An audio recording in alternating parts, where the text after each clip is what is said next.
Welcome back to another week here on MWO Sports, our Canada Day special. Of course, airing the day after Canada Day. Hope everybody enjoyed it. We're going to have two great special guests on the show. Corbyn Smith, Canadian men's para ice hockey player who just won a silver medal in Ostrava, Czech Republic, will join us first. Then we will be joined by Canadian women's softball player Janet Leung to chat about the upcoming Tokyo Olympics.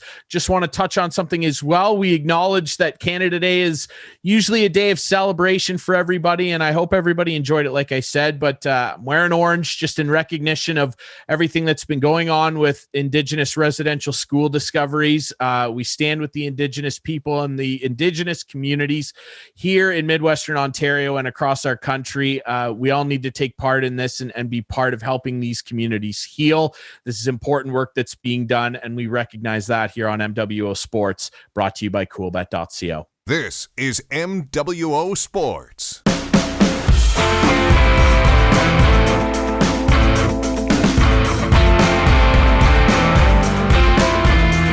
Welcome back to MWO Sports, brought to you as always by coolbet.co. I'm Ryan Drury. That is Steve Sabourin, and Clarke is here as well. We're extremely pleased to be joined by a very special guest, Canadian para men's ice hockey player and recent silver medalist. Corbyn Smith of Moncton, Ontario is on the line. Corbyn, how are you? I'm doing great. How are you guys doing? Thanks for having me. Absolutely. Dude, thanks for doing this after a busy couple weeks for yourself and the team. A silver medal finish in Ostrava, obviously not the finish that you wanted. I know you wanted that gold, but still an incredible finish. Just your feelings on how the tournament went and what that experience was like for you over in the Czech Republic with the guys. Yeah, of course. Yeah, like you said, not the finish we wanted, but it is what it is. We really were out there. We did everything we could, but it just wasn't our night. Like I said before, there's so many great things to take away from that tournament. Moving into the Paralympics next year, with COVID over the past couple months, it made it really difficult with lack of training camps and stuff like that. But what we were able to do with what we had. I still feel confident in our team, and I really do believe in our team right now. So, Corbyn, what did you have to go through with the COVID protocols? How much testing did you have to do? And when you arrived over there, did you have to go into quarantine or anything? Yeah. So I got my first shot of the vaccination when I went over, just before I went over. And then when we were there, it was every 2 or 3 days we were getting tested for COVID. So as far as I know, there's no positive tests there in the whole bubble. So overall, it was a great success. Tell us a little bit about the tournament. You guys kind of got out of the gate pretty strong. When you look at your roster, tell us a little bit about the veteran core and who I guess led the way for the team. Yeah, of course. We played our rivals the first game in the States, and we played very well. We came out and dominated on the special teams, and we ended up beating them 2-1. It was a great game for us, and really it just gave us that extra confidence, I guess, moving forward into the rest of the tournament. As for leadership, we really do have a really tight team, and everybody's pitching in too. Obviously, we have our veteran leaders, our Greg Westlakes, our Billy Bridges, and our captain too, Tyler McGregor. But at the same time, we also have so many young guys coming up, and they're just so I don't know how they do it, but everybody's such a leader on that team. I think all the background they come from, and just being able to represent Canada, they just show the leadership. You know what I mean? Corbyn, we're chatting with Corbyn Smith, member of the Canadian men's para ice hockey team who won the silver medal in Ostrava, Czech Republic this past weekend. This show is airing the day after Canada Day, so it's great to have a great Canadian athlete on with us. And you mentioned that, you guys all playing for Canada and pulling that maple leaf over your head and wearing that on your sweater. Just how much does that mean to you, Corbyn? I mean, you're from a really small town. It's right down the road from where I'm sitting right now, Moncton, Ontario. I know they're extremely proud of you you. They've got the signs up at either end of town, and that's fantastic. But like you said, there's guys from all different backgrounds, guys from bigger cities, small little towns like yourself. What's it mean to you and all those guys to pull that maple leaf over your head and represent your country? It's amazing. I could sit here and give you all the cliche answers and stuff like that, but I can honestly say that I have the best job in the world. Representing your country and playing hockey. I love hockey. I've loved it since I was a child. So playing at the highest level and representing Canada, and it's nothing short of a dream come true. As for the community, holy cow, I truly do have the best support, the best community, the best family, the best friends. Everybody's there, shooting me emails, shooting me text messages, and commenting on my posts and stuff. And, it's truly a blessing. And I'm really thankful and grateful that I have everybody. Corbyn, I want to give you an opportunity to give a shout out to some of the coaches you've had along the way and some guys who maybe have mentored you along the way and got to where you are today. Oh, yeah, definitely. I started out in Hensel, and it not a big club there. So I started out there and went to Kitchener, and I've had a lot of great coaches over my years, and moving on to the provincial team too. You have your Todd Sargent. He was a really big influence in my career. And then up to the national team. What's really cool about the national team too is we have our head coach, who's been the head coach of our team for probably 6 or 7 years now. But we also have, a bunch of guest coaches. So our assistant coaches will usually change every couple of years. So, right now we have Mike Foligno as our assistant coach right now, which is pretty incredible. And over the past couple of years, we've had so many great names and stuff, and it's awesome because you learn something different from everybody. And you piece it together and take what you will. But I've definitely learned a lot over my career just from the diverse coaches that we've had. Looking at some of the stuff that the team works on, when you look at strategies and I guess what the team has to do to win, I guess what will you have to do to prepare for the upcoming Paralympics? Yeah, of course. We play a really fundamental game of hockey where we like to dominate the special teams. We like to have a good forecheck, and we like to be a physical team. So, our motto on the team is a smart, fast, and physical team. We have some of the best athletes across Canada. So, smart, like everybody on the team is so good positionally and knowing what to do at every time. So. Physical, that's the fun part, establishing a good forecheck or defending through the middle. It's awesome.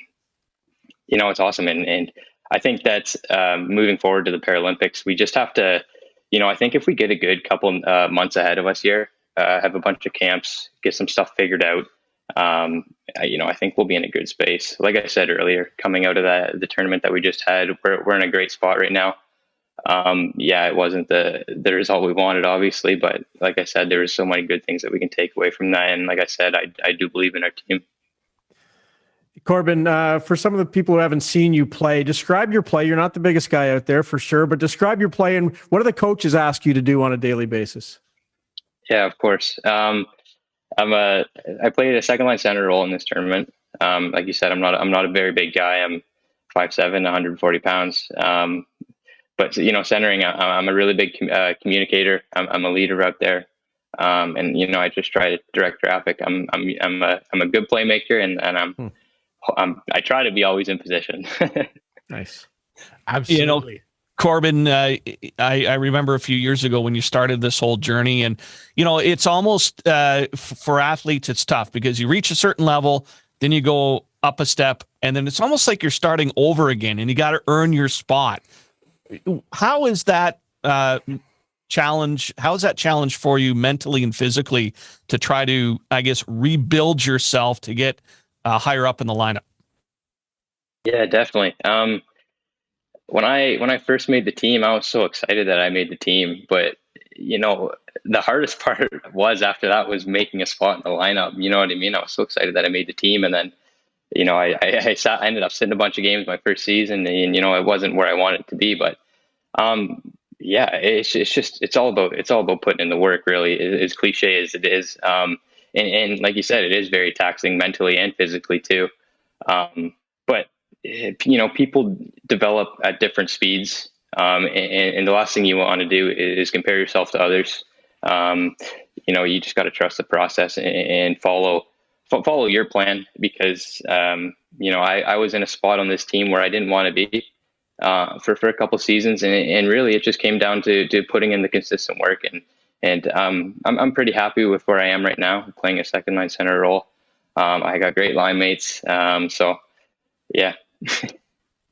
We continue to chat with Corbyn Smith, member of Team Canada's para ice hockey men's team that just won silver in Ostrava. And like you said, looking forward to the Paralympics in Beijing, February 4th to February 20th in 2022. So you just got back from the Czech Republic. You're going to be going to China, to one of the marquee cities in the world. It's going to be an incredible trip for you. Are you looking forward to that? Hopefully, COVID is a little more under control. It seems to be over there based on reports, which sound promising. You didn't get to tour around the Czech Republic much when you were over there, but you must be excited to go over to China and see a city like Beijing. What's that going to be like for you? Yeah, of course. The Paralympics are one thing to experience too, with just the group of athletes that are there, the closing and opening ceremonies, and just the environment that you're in is one thing, but I'm really excited to experience China. And like you said, I hope that COVID is under control, so we can maybe see a bit of the city. I'll tell you what, when I was in 2017, when we were going over to Korea for the Paralympics there, I was kind of a little bit hesitant on going over to Korea. I was like, I wish it was somewhere else. But when I got there, it's truly a beautiful country. I'm really excited to go over to China and see what it's like over there. Can you pick one favorite place you've been while playing? Yeah. So Italy, I loved it. I loved Italy. And 2019, in the Worlds in Czech Republic there too. A group of us went to Austria after the tournament. So I don't know if that counts, but sure. After the tournament, we went to Austria, and Austria was so beautiful. We had a blast. Nice. You know what? It's interesting because I know with my daughter, not quite in athletics, but from educational standpoints, she's traveled, and really traveling is a big part of growth too, isn't it? I mean, yeah, you play the game, but being able to visit other countries, other cultures, and meet other people is an amazing, eye-opening experience. Oh, definitely. You learn the language too a little bit. You learn how to say thank you and hi and everything like that. And yeah, like you said, just seeing the way that other people live and other countries live, and the way they go about their lives. It's the same, but it's actually completely different too than around here. Well, it's a lot different than Moncton, I can tell you that for free. But no, it's awesome. And yeah, you learn so much over there. I'm really fortunate with all the places that I've gone to travel. Corbyn, I know that everybody around this area is so excited for you, and everybody was really excited that you won the silver medal. Obviously wanted gold, but hey, it's nothing to sniff at, and everybody around here is so behind you. You're a really inspiring guy. I know a lot of people around here would definitely second my sentiment there. I'm curious, though, throughout your life, maybe not even necessarily within the game itself, who inspires you? It's always been my family. I'm a big family guy. I've been on the road for 2 months, and I just got home on Sunday, and holy cow, I miss my family. I play for them, and they inspire me, and I'm really lucky with the support I have, the community, my friends, and my family. It's truly amazing. Well, we're lucky to be able to watch you in your journey. We're excited for February because I know everybody around the area will be watching you in Beijing. Final question here from me. I just want to know, you mentioned you've loved hockey your whole life. We're all in the exact same boat for all of its quirks and different things. I mean, hockey certainly has united all of us as friends. I'm curious, do you have a favorite NHL team? Is it Clarke's Maple Leafs? And if it is, he's going to have about 5 or 6 questions for you. Are the Leafs your team? I've had a few different teams over the years. I was a big Vancouver Canuck fan in the early years. My Make-A-Wish in 2010, we actually got out to the Vancouver Olympics, and they gave me tickets to a Canucks game. So I've always loved the Canucks. And then I'm also an Edmonton Oilers fan too, a little bit. This was before McDavid, so I'm not on that wagon, but he's a great player. Fair enough. It was Jordan Eberle that got me on the Oilers wagon. So, and yeah, I'm a Leafs fan. I'm not gonna lie. You can admit it. It's okay. We can stick together. Yeah, we can stick together. So you're like a Mitch Marner type player. Is that how you describe yourself when he's playing well? Yeah, when he's playing well. Yeah, not like the playoffs. We won't have to. No. We don't have to get in. A little more effort from Corbyn. Right. Well, I'll ask you this on Clarke's behalf. Then, put your GM hat on for a second. What would you do with the Leafs? What do they need? What's the piece or two that they're really missing? Oh yeah.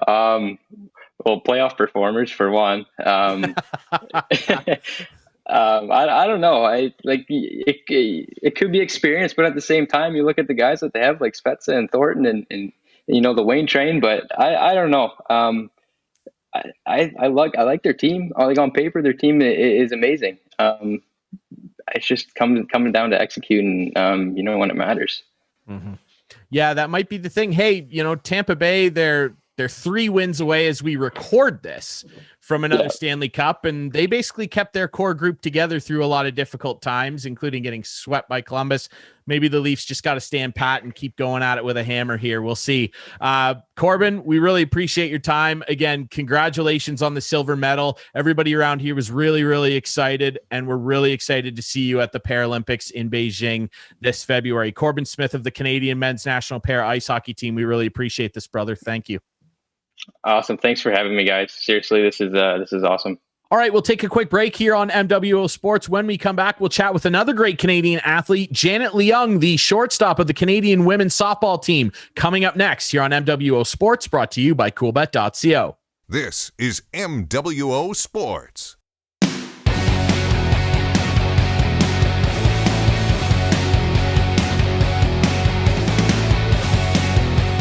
Welcome back to MWO Sports, brought to you by coolbet.co. Ryan Drury alongside Steve Sabourin and Clarke. Still, we appreciate Corbyn Smith, member of the Canadian men's pair ice hockey team, for joining us. And now we're pleased to be joined as well on our Canada Day special here by another great Canadian athlete, Janet Leung of the Canadian women's softball team joins us. Janet, how are you?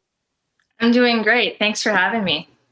Thanks for joining us. We know you guys are really busy. Obviously, the Olympics are around the corner. And, for an athlete like yourself, always a busy schedule, keeping in shape and everything like that. What's the preparation been like for you as, the Olympics are around the corner for you and the team? What has this last year been like with COVID thrown in the mix and everything? How difficult has it been to prepare? And what's the journey been like?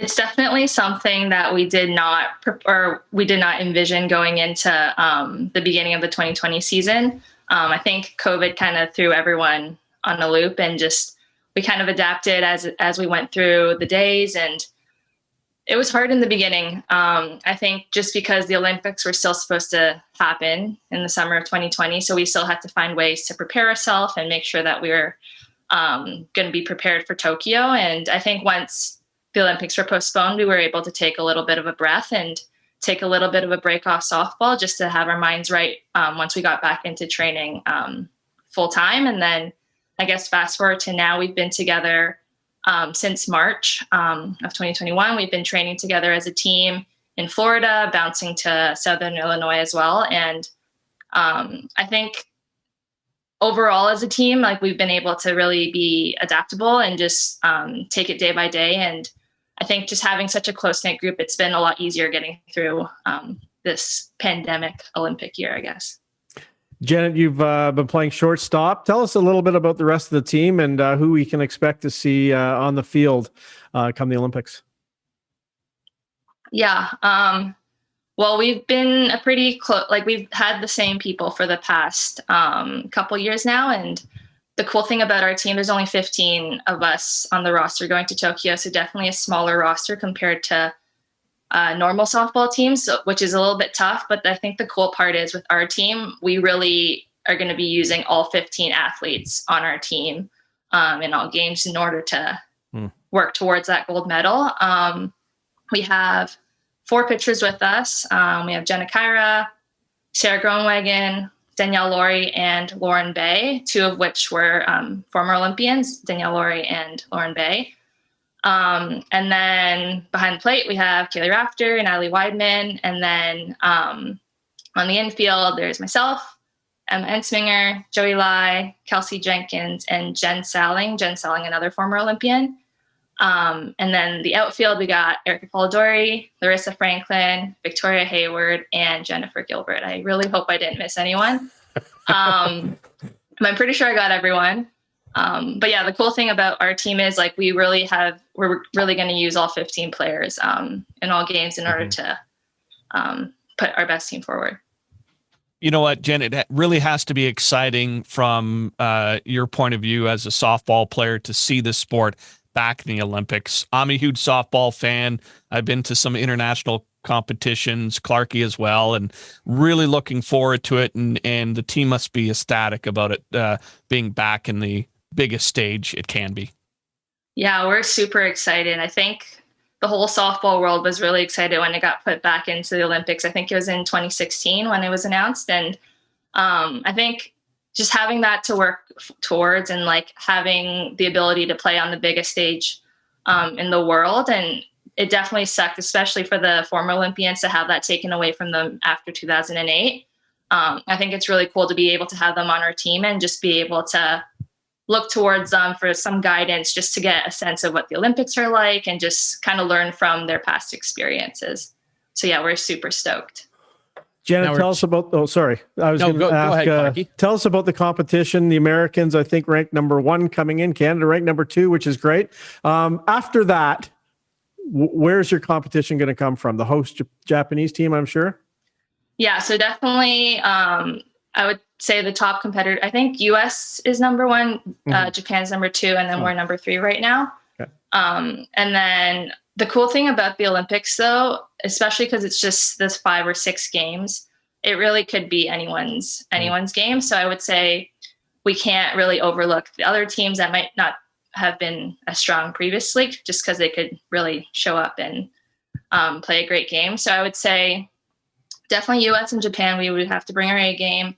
But then I would say also with Mexico, Italy, and even Australia. I feel like especially Mexico and Australia in the past, we've had close games with them. So just being able to go at every game with that same mindset of just going for it.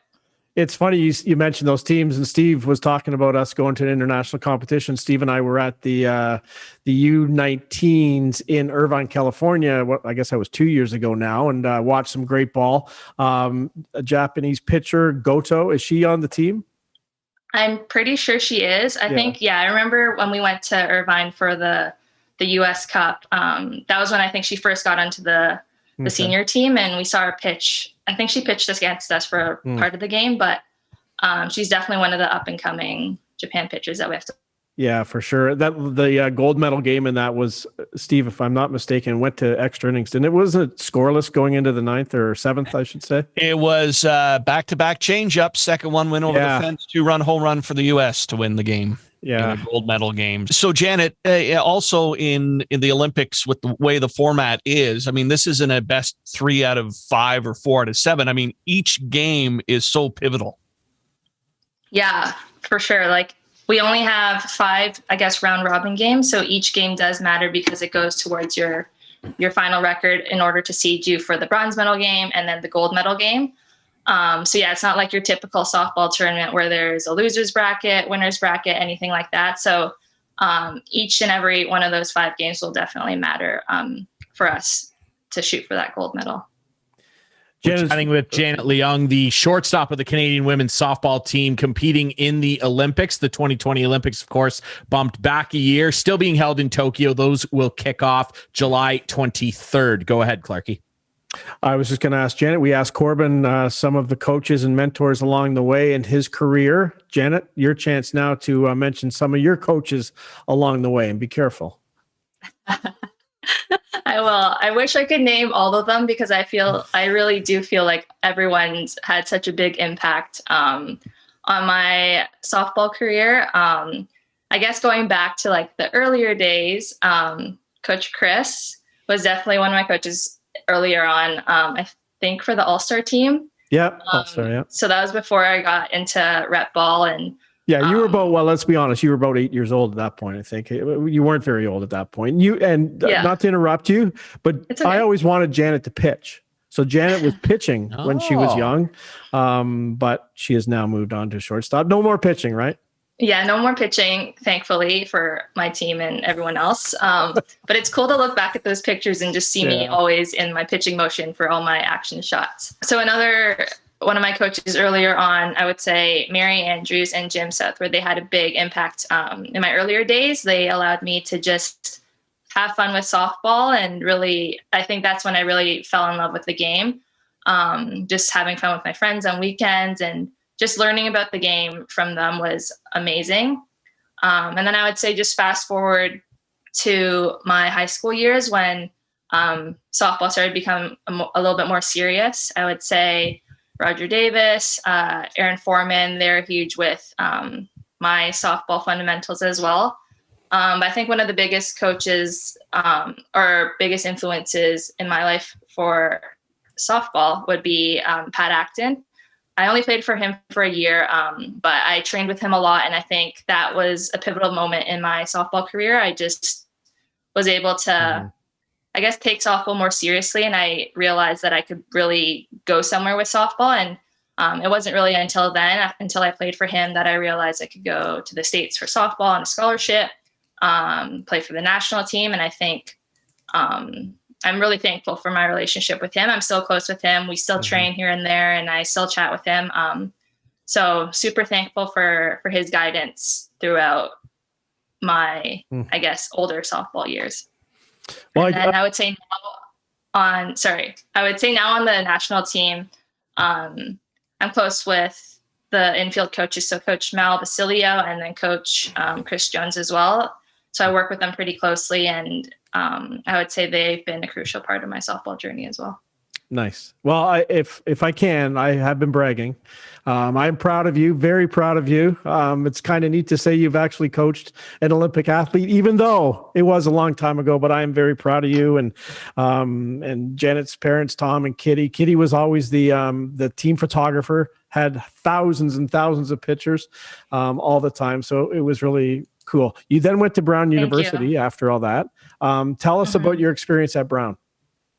Yeah, so I went to Brown for 4 years for university, and it was definitely a different experience. I guess going from just normal travel ball to NCAA softball. I think, although I thought I knew what I was getting myself into, it hits you differently your freshman year. And I think just the amount of practice hours, like in the gym, also on the field, and then traveling for games as well.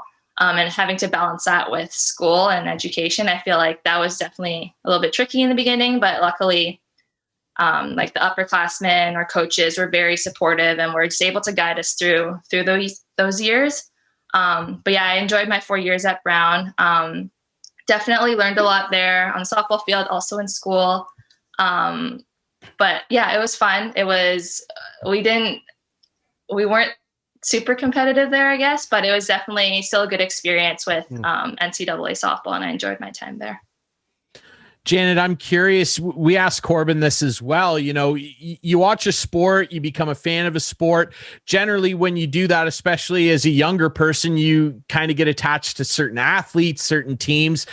You played in the NCAA, and that has been full of star softball players. I mean, you look at the Jenny Finches of the world, Dot Richardson, Jess Mendoza, of course, some of the big names all time in NCAA women's softball. Who were some of the athletes that you initially got attached to, maybe were inspired by?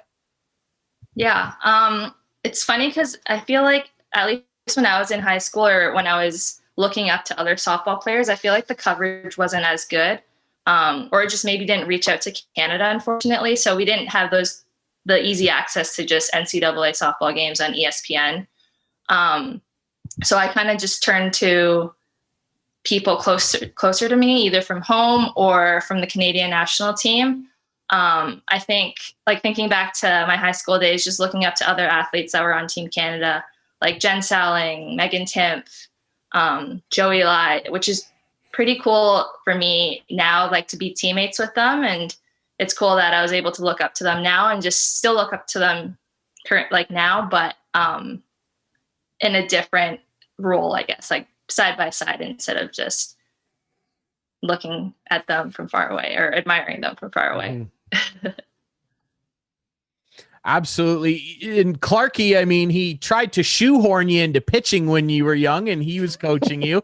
Now, pitching, I'm fascinated by pitching both in a baseball sense and softball. They're very different. Pitching in baseball, you're on a mound.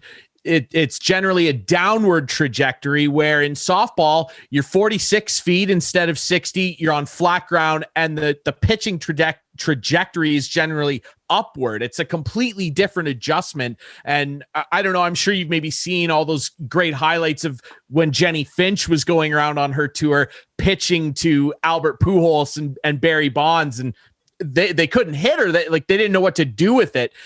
How difficult is it to adjust to that? Because having a pitch come up is completely different. Just talk us through what it's like stepping into the box and how different that is from somebody who's maybe used to seeing baseball style pitches. Mm-hmm. Yeah, you just bringing up This Week in Baseball. I remember watching those clips with Jenny Finch coming in to pitch to the MLB players, and it was always really entertaining watching the guys whip at her pitches. But yeah, so in the women's game, it's 43 feet from the mound. And like you said, they have the upward trajectory, but they also have the downward trajectory. And then the mixing of speeds too, which I guess is the same as baseball. But like you said, with that different trajectory, it kind of changes your approach at the plate. I feel like it's, especially at this elite level, with the higher speeds, you can't cover everything just because of the different planes. So I would say now at this level, hitters are more looking for one or the other, trying to sell out to one or the other, in order to just be more successful at their at-bats. And then obviously with the two-strike approach, it's a little bit different. But I think having that extra trajectory and having balls move left and right and throwing the changeup in there, it definitely makes things a lot harder. And I feel like, especially with the rise ball, you don't really realize how much it's moving until you're standing in the box. You see the ball moving, coming off a pitching machine or someone throwing it in, and you're like, oh, I could hit that. But then once you're in the box, like even our mentality right now with the rise ball, it's like, you got to miss above it. Like you think you're going to hit it by swinging to where you see it, but like you got to swing above that in order to really square it up. Yeah, it's really scary when the catcher's crouched, and then by the time they catch the pitch, they're standing up. Yeah. Now, interesting enough, there's a strategy in the women's game that's really pronounced and very well done. The slap hit.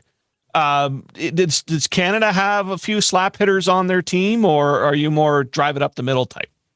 Yeah, we do have a couple hitters on our team that do slap. I think the cool thing is because with softball being a lot closer, the game's just a lot faster, and like being able to just put the ball on the ground and being like already running to first, I feel that's like a huge advantage, especially if you're quick. And luckily on our team, we have a lot of quick people on the left side. So, but I think the cool thing is with those slap hitters, like they're not just slap hitters. Like if you know you're facing an opponent that just slaps the ball, you can play them really in But the slappers on our team, like they're a triple threat. So they can hit for power, they can bunt. So you really can't just sell it to a short ball and throw them out at first.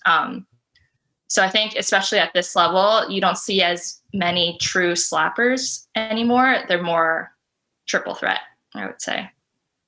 Well, the degree of difficulty is just insane. And, you know, I referenced that, you know, Jenny Finch, when she was doing her tour, I'd advise everybody who's listening and watching to find a video on YouTube by a channel called Baseball Doesn't Exist, where they did a comparison of the two different pitching styles. And there's a clip of Jenny Finch throwing Albert Pujols, one of the great hitters of all time, a curveball, and he just steps out of the box and laughs. Like he can't believe it. It's completely different, and the degree of difficulty is unbelievable. I have so much respect for what you guys do. Janet, we really appreciate you doing this. I just have one final question. Obviously, it's going to be really special to go over to Tokyo and play in the Olympics representing Canada. What does that mean to you to be able to represent your country? Just how special does that feel? Yeah, it's truly an honor to be able to represent my country and wear that maple leaf in Canada across my chest.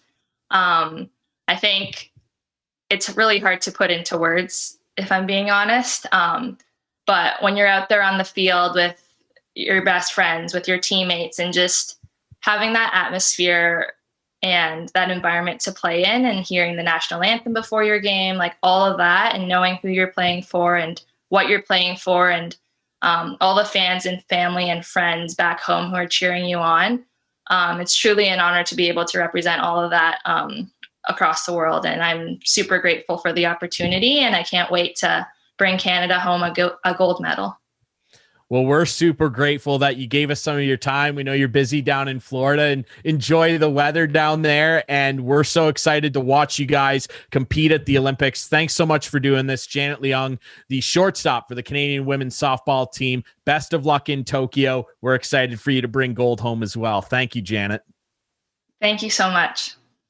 All right, we'll take one more quick break here on MWO Sports. When we come back, myself and the guys, there's lots to talk about. The Stanley Cup rages on. Clarke's crossing his fingers that Montreal won't get a win and they'll get swept. We'll talk about that, and also another unfortunately scandal-filled week in the sports world across a number of sports. We're going to touch on that next year on MWO Sports, brought to you by coolbet.co. This is MWO Sports.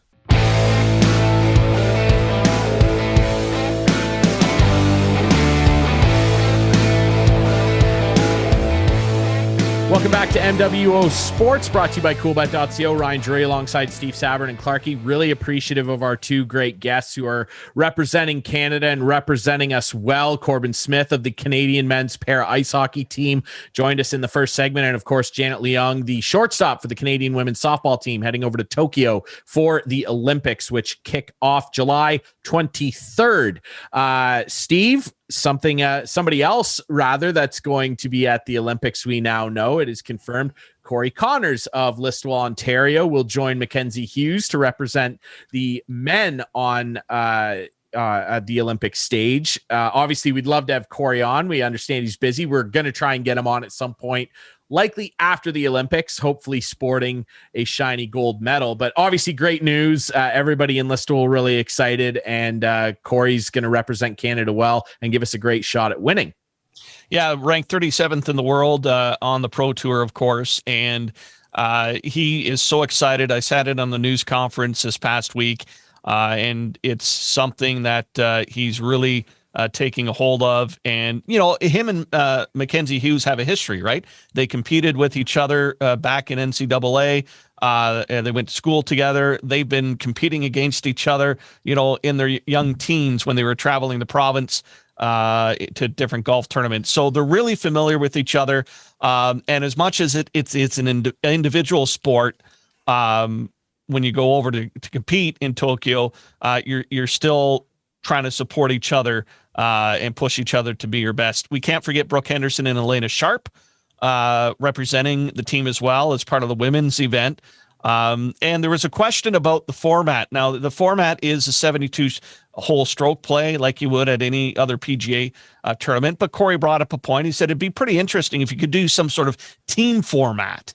You know, in a best ball or something like that, where you pair up with your fellow country person and go out, or have a mixed format where you team up with your counterpart on the women's side and go out and compete for your country, maybe in 1 or 2 rounds. So, golf could be evolving at the Olympics into kind of different situations, which would be really interesting. But at the end of the day, Corey Connors ready to represent Canada. He's put on the Canadian golf shirt before at other international tournaments, but as we mentioned earlier in the show, this is the biggest international stage for sports, and he will be ready to go. I just want to say thanks to our 2 guests, Corbyn Smith and Janet Leung from earlier. I really hope that softball fans across Midwestern Ontario will tune into the women's game. It's going to be super competitive and fantastic, and a real boost to women's sports. And I'm really looking forward to watching these teams battle out. Because, Clarke, we also saw some potential Olympians on the Australian side when we were down in California. And Australia has a great women's program at this point as well. So really looking forward to that. Yeah, they do. And it's fun to watch. I mean, you can get into a game so easily. Like you watch Puerto Rico play Mexico, and it'll be a great game. It really will. And the Canadians have a chance, Steve, as you know. Like when you're ranked in the top 3 in the world, you have a chance. And any given day, anyone can beat anybody. And as Janet said, they got to take every game seriously. But obviously, the Japan and the U.S. games, they have to be on their best put out their best effort. But I tell you, they could walk home with a gold, and that'd be unbelievable. Yeah, they just have to basically do the opposite of what the Maple Leafs do every spring, Clarke. And they're definitely capable of doing that. You're hilarious. I'm sorry, brother. I apologize. I'm not that sorry, actually. It's interesting too. And Steve, you mentioned, the need for more of a platform and more attention on women's sports. And there are a load of streaming options. I know they do a lot of YouTube streams, and they're very easy to find streams as well. And of course, CBC always does a good job of covering the Olympics here in Canada. I'm sure that they will be televising some of these games, particularly if Canada, like we hope and think, challenge for gold. I did see an announcement today from streaming giant DAZN in the sports world that they will be carrying women's Premier League games next year, which is huge. That's massive. I can't wait to watch that, particularly because Chelsea is really, really good. So I'm excited for that. And you're right. If people in the area that are listening, watching the show, are softball fans, definitely tune in, because Canada is not only going to have a great opportunity to win, but you're going to be able to see some incredible athletes competing at the very, very highest level. Guys, it's been an interesting couple weeks in the world of sports for many negative reasons of late. I'm sure everybody now very well aware of what's going on with the Chicago Blackhawks organization. If you're not up to speed, 2 former players on their 2010 Stanley Cup team accused then video coach Brad Aldrich of sexually assaulting them. Allegedly, the players went to one of the coaches, Gary Vincent, who was a skills coach, and he took the allegations to upper management. Allegedly, there was a meeting, and it is alleged that the upper management, and that would include at the time John McDonough, Stan Bowman, what have you, we don't know who else was there, did not take it to police. And this organization is on the coals right now, and rightly so. And if you're not familiar with this, Brad Aldrich left the team after the team won the cup, got his name engraved on Lord Stanley, went and worked in high school hockey in Houghton, Michigan, and he sexually assaulted a 17-year-old player there, was convicted of that, and is a registered sex offender in the United States. The Blackhawks, if they knew about this, and they wrote him a positive reference letter, which they did do, we know that, to allow him to go on to other positions. If they knew that this happened and they wrote this letter and allowed him to go on and sexually assault a minor, which we know did happen. He was charged for that. Boy, guys, hockey's gone through an awful lot in terms of bad press, and sports at the highest level have. We see the Marcelo Zuna case in baseball. We see now the Trevor Bauer case in baseball. If you're not familiar, just Google that, guys. It's really upsetting stuff. I'll warn everybody, if you're going to Google the Trevor Bauer stuff, there are graphic details out there in the stories on The Athletic and what have you. If that type of thing upsets you, I wouldn't recommend you read it. But to bring it back to the Blackhawks here, your thoughts on this situation, guys? It's ever evolving. They have now confirmed they're going to do an independent investigation by a lawyer they hired, and they haven't committed to making the results public. It just seems like the NHL, and Gary Bettman did his press conference, the state of the league and everything. He got peppered with questions. They can never seem to just put their foot right and do what's right. Your opinion on this, Clarke? I'll start with you. Well, it's an awful, it could be one of the worst stories in sports history. Like Certainly. when this came out and with involving coach and players, and then he goes on and does that. There was a big scandal at Maple Leaf Gardens that I'm sure a lot of people know about as That's well. right. But this just seems, in my mind, to be worse than that. At the end of the day, a lot of bad things happen with the Garden scandal too, obviously. But this is awful. This is just awful. And boy, oh boy, there's got to be some serious repercussions, not only to the Chicago Blackhawk organization, but those who covered this up or didn't take it to the authorities. Something's got to happen. Has to happen. Steve? Well, I think it's a failure on the league too to address it. This isn't you got to clean up your backyard situation. This is a full-blown investigation, because you look at history, you look at what happened with the U.S. gymnastics program. You looked at, it's just, people are getting hurt. You're ignoring people. This isn't something that you just do a report from a lawyer that you hired. This is something that has to be seriously investigated and looked at. You have proof of something that happened down the line because of inaction in the past. Mm-hmm. And that has to be held accountable. Why the league isn't stepping in a more forceful manner. I know the commissioner's office is there to represent the owners. But no, this is. I'm sure their lawyers have told them just. Well, you can't say anything. You can't say anything in the public forum, right? Because you go to the court of law and all that stuff. But it's still a perception of inaction.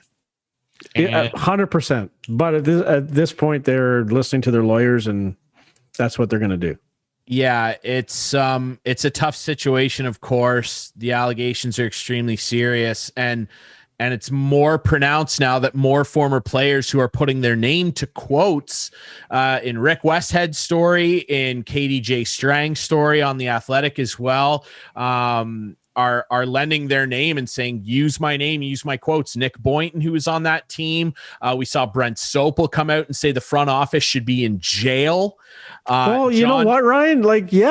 John maybe Torchetti, they should be. Yep, former associate coach, I should say, on that team, that 2010 Cup-winning team. John Torchetti came out and said everyone knew this wasn't a secret. We knew Dan Carcillo, who was their opponent in that Cup final, playing for the Flyers, said their team had heard whispers of it and knew about it as well. I'll just say this: if it is true, and we can't pronounce guilt on this show, it's a dangerous thing to do. But given what we know and what we know about Brad Aldrich, if it's true that Stan Bowman and John McDonough and the rest of upper management that were in this alleged meeting with Gary Vincent, and they decided to cover this up and not take this to the police to protect the well-being of their players, in my opinion, all of their names should be stricken from the Stanley Cup. They should receive lifetime bans from participating in sport at any level in any sport.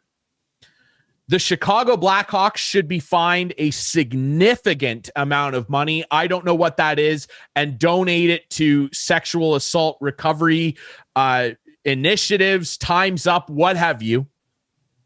And they should lose a significant amount of draft picks for this. And whatever punishment is levied will probably still not feel like it's enough. Yeah, like I almost think that they should like suspend the team for a year, like something drastic. You know what, Clarke? At this point, given what's being said and what could potentially be true, I wouldn't take that off the table. I don't know that there's a punishment that's going to be enough for anybody, especially the victims of this, because Steve, like you said, this is people we're talking about. I mean, you referenced the USA gymnastics thing. That might be the worst thing I've ever seen. There's a documentary about it on Netflix. You can watch it again. If you're sensitive to this kind of information, I wouldn't recommend you watch it, but it's called Athlete A. And we got to do better of taking care of each other, guys. I mean, especially people in power. This is just not. You are on a team. You are on a team, whether you're a coach or a player. You are supposed to be there for each other. How does this get missed? Time and time again. Sheldon Kennedy. Mm-hmm. I mean, Theo Fleury. Yeah. And it's sickening too, because you almost think that they said, and who knows what they said? I don't know, but it's like they were on a cup run. Right? Don't disrupt things, you know? Here's the other thing to me where and this is such a small part of it, but part of me, couldn't avoid asking myself this. And I've talked with other people about this as well, and they agree.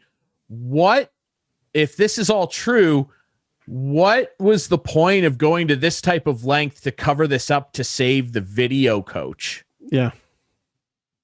Not that this should ever be covered up for anybody. If it was anybody, that's what I'm saying about a cup run, right? I just don't understand it. I can't wrap my head around it, guys. Really quick, we're coming up on the end of the show here. We appreciate you guys watching and listening as always. Our wagering experts, Pat Gregoire and Chris Abbott, unavailable. I'll throw it a quick bet for you guys, just one quick one. Last week, I mentioned that you should bet on Max Verstappen to win the Styrian Grand Prix. F1 hosting a race at the same racetrack this weekend, the Austrian Grand Prix at the Red Bull Ring. Take Max to win again. He's going to go back-to-back. He wants that first F1 title and beat out Lewis Hamilton. Take Max to finish first and take his teammate Checo Sergio Perez to finish top 5. Red Bull's going to have a great weekend. Lay some money on that, Steve. Ryan, just want to tap your brain quickly. Euro coming up. You and I were discussing earlier today. Who do you got picked to go? Oh, man. We have some great quarterfinal matchups here. Take England. Yes, Belgium. England. Yeah, they have a path here. They have my team. They have a path. They haven't won anything since '66. Come on now, England. When I was born. Now, it's all lining up for you, isn't it? Now, the big one, Belgium, Italy. Now, this is going to be interesting. Italy unbeaten in a long time. They don't really concede goals. Belgium, very, very good up top. They've got the best striker in the tournament, in my opinion, in Romelu Lukaku. They are very, very solid in midfield. They've got a dominant goalkeeper. Take Belgium. This is the golden generation's last chance. Take Belgium to upset Italy. The numbers are pretty good. Take them on Cool Bet and win yourself some money this weekend. All right. Guys, we really appreciate this, our Canada Day special. We appreciate Corbyn Smith of the Canada men's pair ice hockey team, Janet Leung, the shortstop of the Canadian women's softball team, for joining us. We appreciate you guys listening to and watching the show every week. Fridays at 6 on CKNX, AM 920, cknx.ca. Friday nights debuting on our YouTube channel at 9. Friday nights at 8, Sunday nights at 9 with our friends on Whiteman TV. Of course, you can find the podcast on all the best podcast apps. I'm Ryan Drury. That's Steve Sabourin. That's Clarke. Let's go Lightning. Let's go Lightning, I guess. We appreciate you listening to and watching MWO Sports, brought to you by CoolBet.co.